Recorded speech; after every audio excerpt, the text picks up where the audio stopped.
Hello friends, welcome back to my YouTube channel.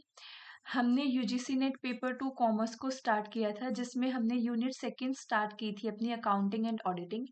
ये हमारे unit 2 की सेकंड क्लास है, जिसके अंदर हम पार्टनरशिप को स्टार्ट करेंगे आज। इससे पहले हमने अकाउंटिंग प्रिंसिपल्स एंड स्टैंडर्ड को अपनी फर्स्ट क्लास में कंप्लीट किया था। ये हमारी सेकंड क्लास है, जिसके अंदर हम पार्टनरशिप अकाउंट्स को ख़त्म करेंगे एंड इससे आगे हम इसी तरीके से अपनी सिलेबस को कंटिन्यू करते चलेंगे। तो चलिए आज स्टार्ट करते हैं पार्टनरशिप से। पार्टनरशिप क्या है? अकॉर्डिंग टू सेक्शन 4, सेक्शन याद रखना, सेक्शन 4 के अंदर पार्टनरशिप एक्ट 1932 डेफिनेशन दी गई है पार्टनरशिप की। वो है कि पार्टनरशिप एक रिलेशन है दो या दो से ज़्यादा पर्सन्स के बीच में, जिसके अंदर वो शेयर करेंगे प्रॉफिट एंड लॉस बिजनेस का, जिसके अंदर वो सभी एक साथ मिलकर काम करेंगे। तो सिंपली क्या है, पार्टनरशिप के अंदर दो या दो से ज़्यादा पर्सन जब मिलके किसी काम को करते हैं तो उसको पार्टनरशिप बोला जाता है। तो इसके अंदर आपके मिनिमम जो है वो 2 पर्सन होते हैं, मैक्सिमम जो है वो 50 पर्सन होते हैं। ये ध्यान रखना, मिनिमम 2 और मैक्सिमम 50। मिन पार्टनरशिप एक्ट के अकॉर्डिंग, ये ध्यान से सुनना इस चीज को, पार्टनरशिप एक्ट के अकॉर्डिंग जो मिनिमम बताए गए हैं वो, और मैक्सिमम की कोई लिमिट नहीं है। तो ये 50 कहाँ बताए गए हैं? ये 50 बताए गए हैं आपको कंपनी एक्ट में। समझ में आया? मैक्सिमम 50% आपको कंपनी एक्ट में बताए गए हैं। कुछ फीचर्स की तरफ बढ़ते हैं। दो या दो से ज्यादा पर्सन होने चाहिए। एग्रीमेंट होता है जिसको हम पार्टनरशिप डीड बोलते हैं। प्रॉफिट शेयरिंग रेशियो हमारी पार्टनरशिप डीड के अंदर ही लिखी होती है। अब ये बताओ, क्या पार्टनरशिप के अंदर एग्रीमेंट कंपलसरी है? Is the agreement in partnership deeds is compulsory? Then मैं कहूंगी yes, एग्रीमेंट कंपलसरी है। बट ये एग्रीमेंट आपका रिटर्न भी हो सकता है, ये एग्रीमेंट आपका ऑरल भी हो सकता है। एग्रीमेंट इज लाइक कि जस्ट आपने जो है एग्री किया है किसी ना किसी टर्म कंडीशन पे, तो उसको बोला जाता है एग्रीमेंट। अगर वही एग्रीमेंट हमारा रिटर्न है तो उसको नाम दे दिया जाता है कि partnership deed.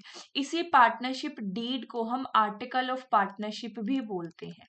Another name of partnership deed is article of partnership. Clear हुआ? ये प्रॉफिट शेयरिंग रेशियो आपके डिसाइड होती है। बिजनेस एक्टिविटी होना चाहिए। बिजनेस एक्टिविटी का मतलब क्या है कि आप जो है वो प्रॉफिट के लिए काम करोगे। सोशल मोटिव नहीं होता, मेन मोटिव प्रॉफिट अर्न करना होता है। अगर सोशल मोटिव हो किसी ऑर्गेनाइजेशन का तो उसको एनजीओ बोलते हैं, ये आपको पता ही होगा। म्यूचुअल एजेंसी होती है, सारे एक दूसरे के बिहाफ पे यहाँ पे काम करते हैं। समझ में आया? अब ये पार्टनरशिप डीड क्या है? पार्टनरशिप जैसे मैंने अभी बताया भी एक आपका रिटर्न एग्रीमेंट है, जिसके अंदर सारी टर्म एंड कंडीशन डिफाइन होंगी आपकी पार्टनरशिप की, और इसी को आप आर्टिकल ऑफ पार्टनरशिप भी बोला जाता है। क्या क्या चीजें डिसाइड होती हैं? सबसे पहले, अगर आपकी पार्टनरशिप डीड है तो उसके अंदर आपकी profit and sharing ratio decide होगी। अगर पार्टनरशिप डीड नहीं है, कोई profit and loss sharing ratio नहीं होगी। Equal profit and loss share करोगे अगर आपकी पार्टनरशिप डीड नहीं है तो। पार्टनरशिप डीड ना होने पे ना कोई सैलरी मिलती, ना कोई कमीशन मिलता, ना ही कोई बोनस मिलता, ना ही एक्स्ट्रा आप कोई रिजर्व का पैसा रख सकते।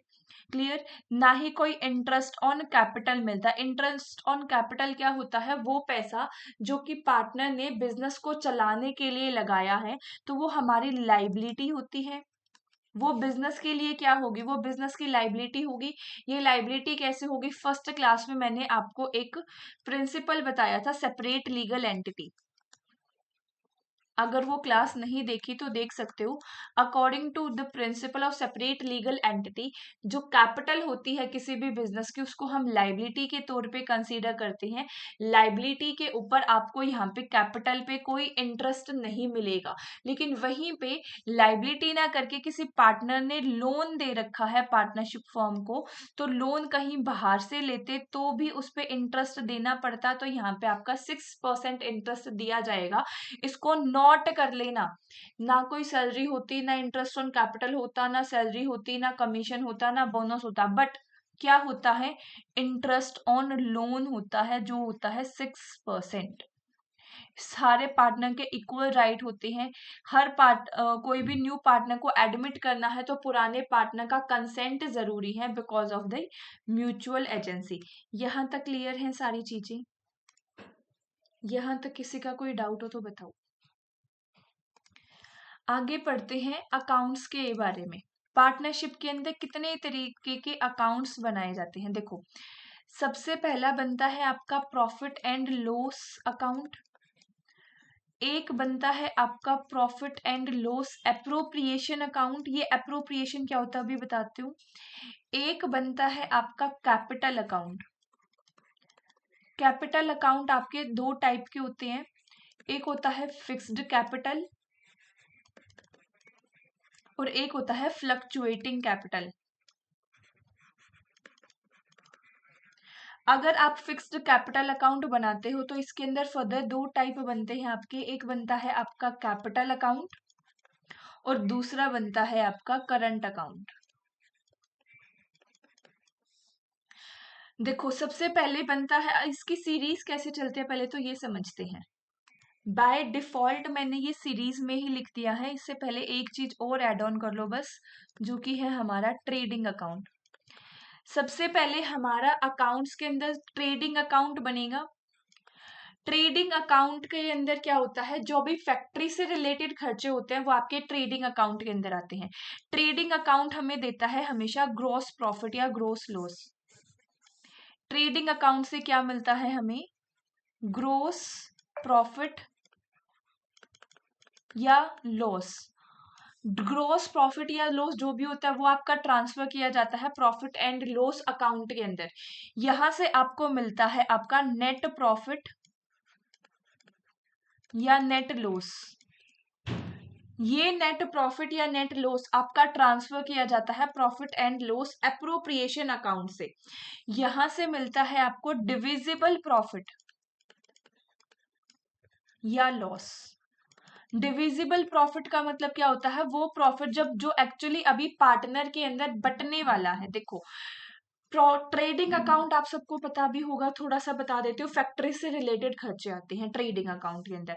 प्रॉफिट एंड लॉस अकाउंट के अंदर आपके बिजनेस के खर्चे आते हैं। आपकी इलेक्ट्रिसिटी कितनी कंज्यूम हुई और अदर एम्प्लॉय को कितनी सैलरी देनी पड़ेगी, वो सब छोटे मोटे खर्चे आपके प्रॉफिट एंड लॉस अकाउंट के अंदर आते हैं। प्रॉफिट एंड लॉस एप्रोप्रिएशन में क्या आते हैं?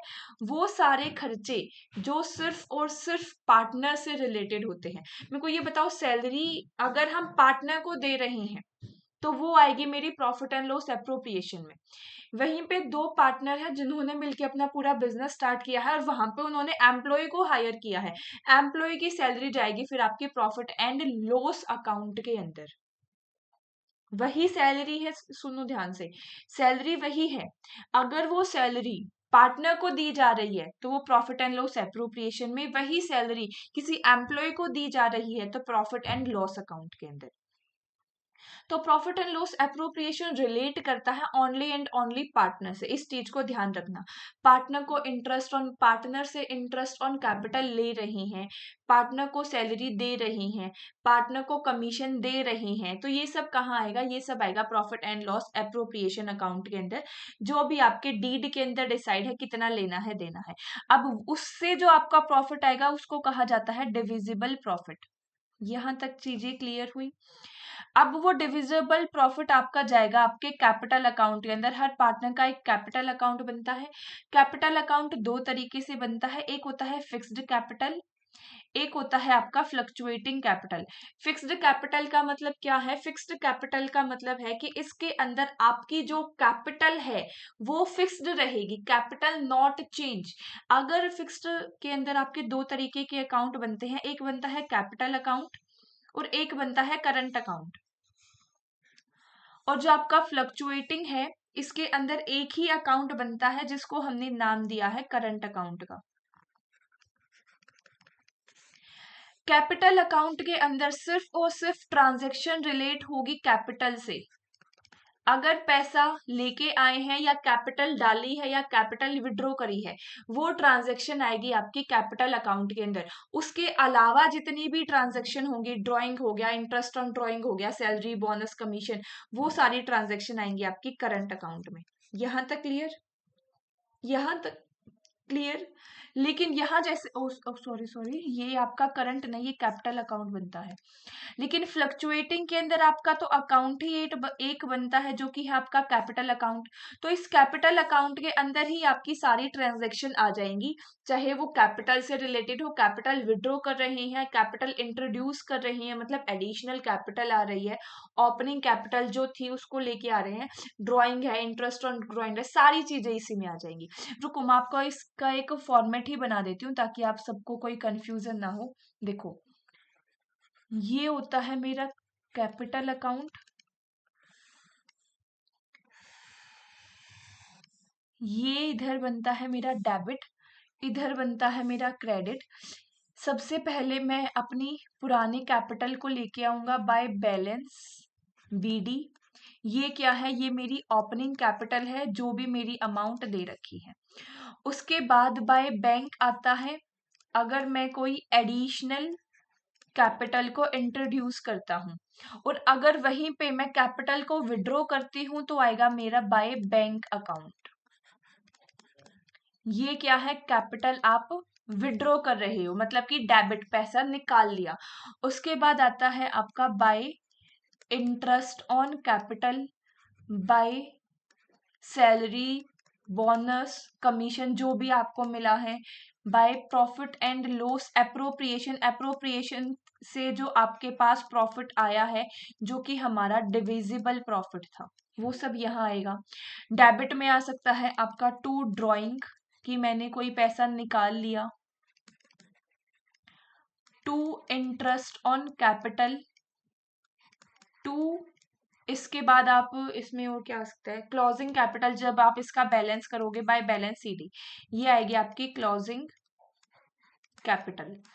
अब देखो ध्यान से देखना भी यहाँ पे,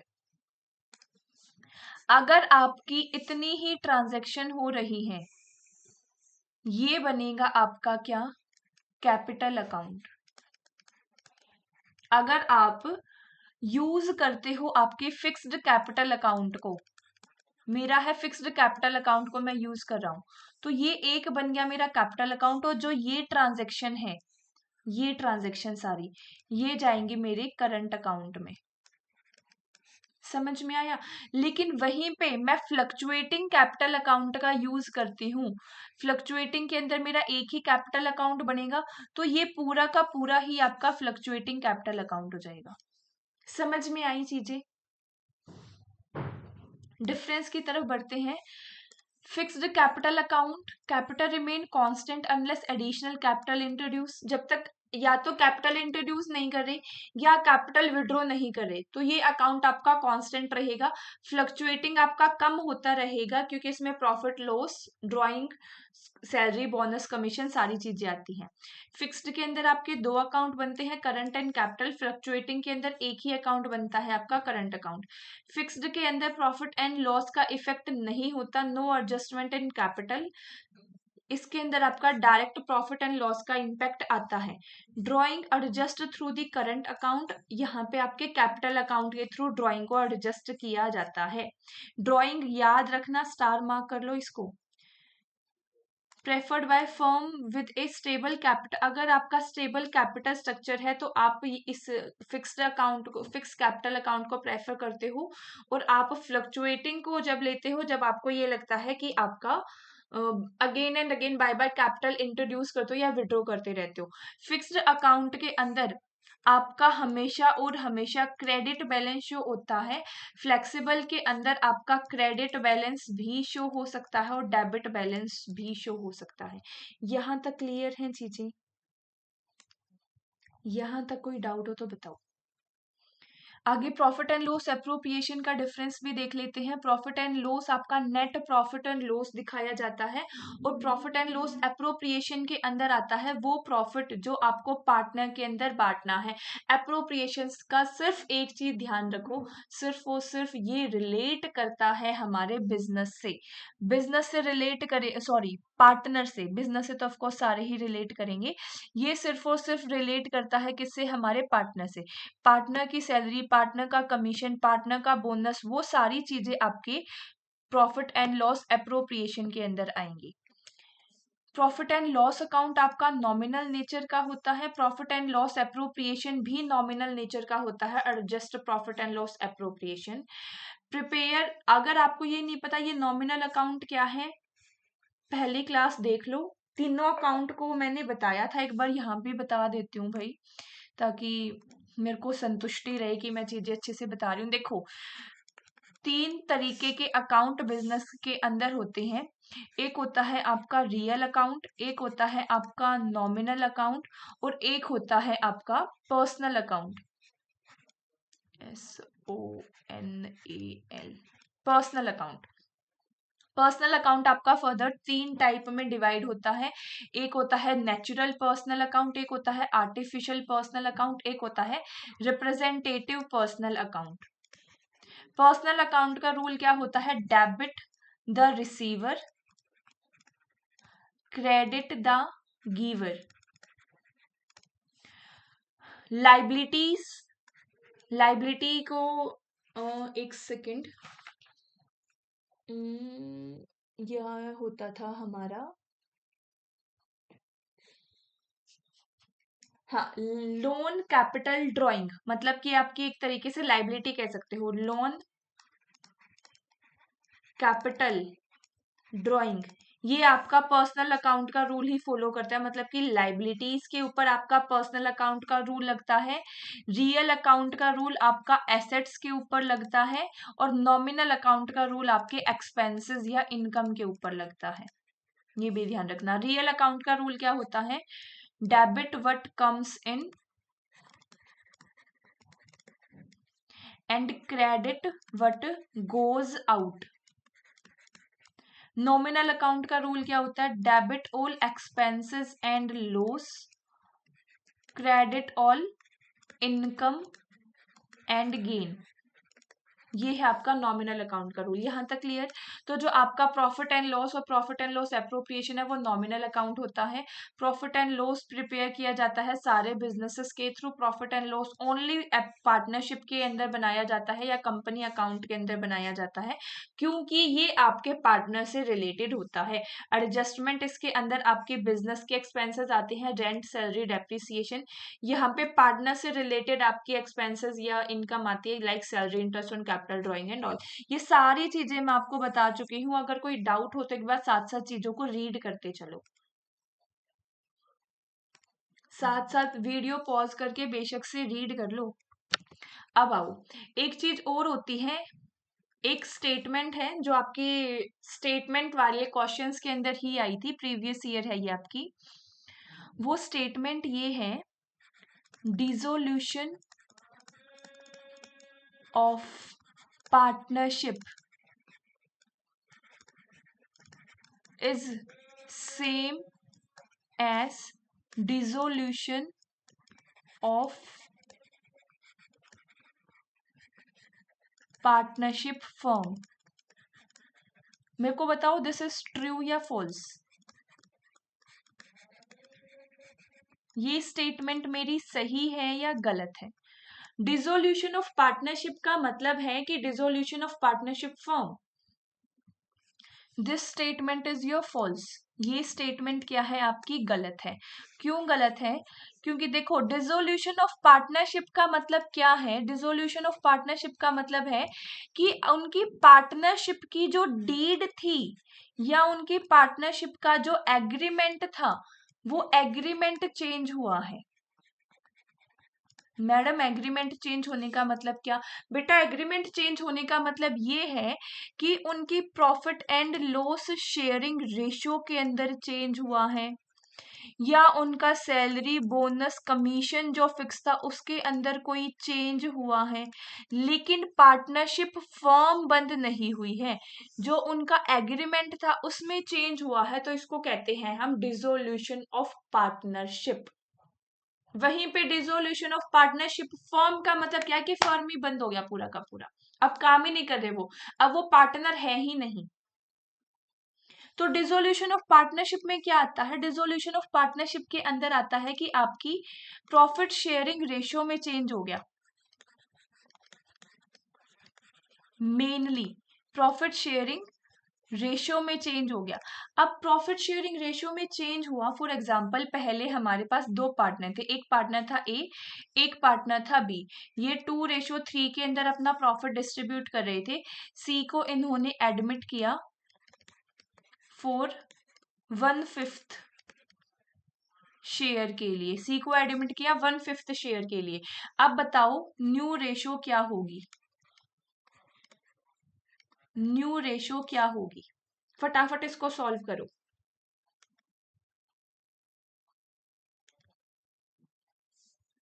फटाफट सॉल्व करो।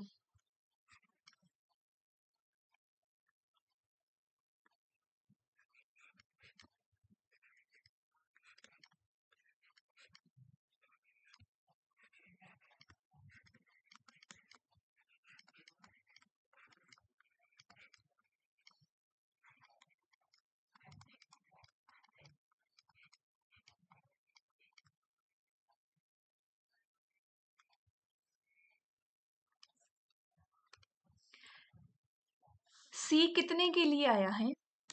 सी 1/5 के लिए आया है। तो बच गया कितना? बच गया हमारा 4/5।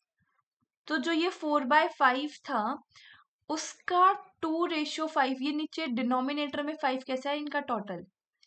तो जो 4/5 था उसका 2/5 ए का शेयर बनेगा। कितना बनेगा? 8/25। थोड़ा सा इसको मोटा कर लेती हूँ ताकि तुम्हें दिख जाए ढंग से। 8/25, 4/5 का 3/5, 4 3 12/25 एंड है इज 5/25। डिनोमिनेटर सेम आ गया। न्यू रेशियो क्या बन गई? ए बी सी की 8:12:25। क्लियर है यहाँ तक? ये होगी इनकी न्यू रेशियो। अब मेरे को ये बताओ सेक्रीफाइसिंग रेशियो क्या होगी? ए और बी की सेक्रीफाइसिंग रेशियो बताओ कैसे निकालोगे? सेक्रीफाइस का मतलब क्या है पहले तो मेरे को यही बता दो। सेक्रीफाइस का मतलब ये है, ये मेरे पास मेरा पूरा का पूरा शेयर था। इस शेयर में से ये वाला हिस्सा 2% और ये वाला 2 रेशियो और ये वाला 3 रेशियो पहले इस तरीके से डिवाइड करे थे। अब आ गया तीसरा पार्टनर, हिस्सा तो उतना ही है। अब इसमें से 3 हिस्से हो जाएंगे। तो ये बताओ जहां ये कुछ ये वाला हिस्सा जो है, ये वाला हिस्सा ए ने अपना दिया और ये वाला हिस्सा फॉर एग्जांपल बी ने अपना दिया, तो दोनों का मिलाकर ये पूरा हिस्सा सी के पास आ गया। तो जो जो पार्ट अपने हिस्से का ए ने और बी ने सी को दिया उसे ही कहा जाता है सेक्रीफाइसिंग रेशियो। तो सेक्रीफाइसिंग रेशियो क्या होगी? न्यू माइनस ओल्ड या ओल्ड माइनस न्यू, ये बता दो। न्यू माइनस ओल्ड या old minus new? New ratio तो हमारी कम होगी ना। न्यू रेशियो तो कम होगी, कम में से तुम ज्यादा को माइनस कर रहे हो। नहीं, सेक्रीफाइसिंग रेशियो बनेगी आपकी old ratio minus new ratio. समझ में आया? अब ओल्ड रेशियो क्या थी? ओल्ड रेशियो हमारे ए और बी की थी 2:3। न्यू रेशियो क्या आई थी ए बी सी की? 8:12:25। तो आपकी ओल्ड रेशियो थी 2/5, न्यू रेशियो आ गई 8/25। ये तो बनेगा ए का सेक्रीफाइस। बी का सेक्रीफाइस 3/5, 12/25। ये बनेगा बी का सेक्रीफाइस। इसको कैलकुलेट कर लो। 25, 5 2 जा 10 माइनस 8 इज इक्वल टू 2/25। ये हो गया आपका नीचे 25, 5 3 जा 15 माइनस 12, ये हो गया आपका 3। यहाँ शायद आपको विजिबल नहीं है, एक सेकेंड, छोटा सा यहाँ लिख देती हूँ। 15 माइनस 12 अपॉन 25, तो ये हो गया आपका 3/25। तो सेक्रीफाइसिंग रेशो क्या बन गई ए और बी की? ये बन गई आपकी 2:3। कुछ समझ में आया? कुछ समझ में आया क्या? ये समझ में आना चाहिए, जब आपको सिर्फ और सिर्फ न्यू रेशो दे रखी है कि वो एक्स शेयर के लिए आया है, वो एक्स शेयर आपका 1/5, 1/8, 1/2, 1/4 कुछ भी, उस केस के अंदर आपकी old ratio and your sacrificing ratio is same. Clear हुआ ये कंसेप्ट? अब मेरे को ये बताओ, इसी में मैं एक चेंज कर देती हूँ, इसी क्वेश्चन में मैं एक चेंज करती हूँ। क्वेश्चन क्या था मेरा? ए और बी 2:3 के लिए आए, सी को एडमिट किया कितने शेयर के लिए? 1/5 शेयर के लिए। अब इसमें मैंने बोला ए सेक्रीफाइस कर रहा है, यहाँ पे आपका मान लो 1/20। ए सेक्रीफाइस कर रहा है 1/20। अब बताओ आपकी न्यू प्रॉफिट शेयरिंग रेशियो क्या होगी? सॉल्व करो इस क्वेश्चन को फटाफट फटाफट फटाफट।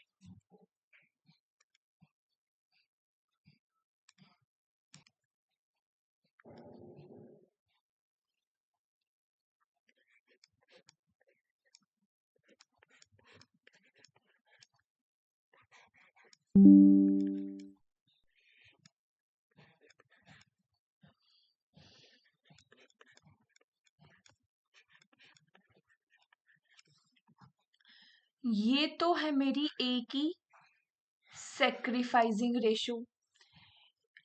जब ओल्ड में से मैंने सेक्रीफाइसिंग को माइनस किया तो मेरी न्यू आएगी।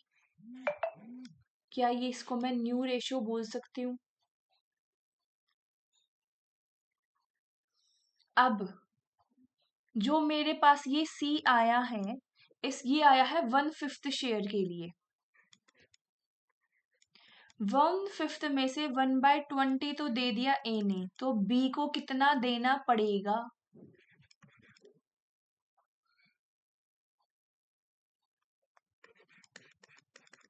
बी को 3/20 देना पड़ेगा।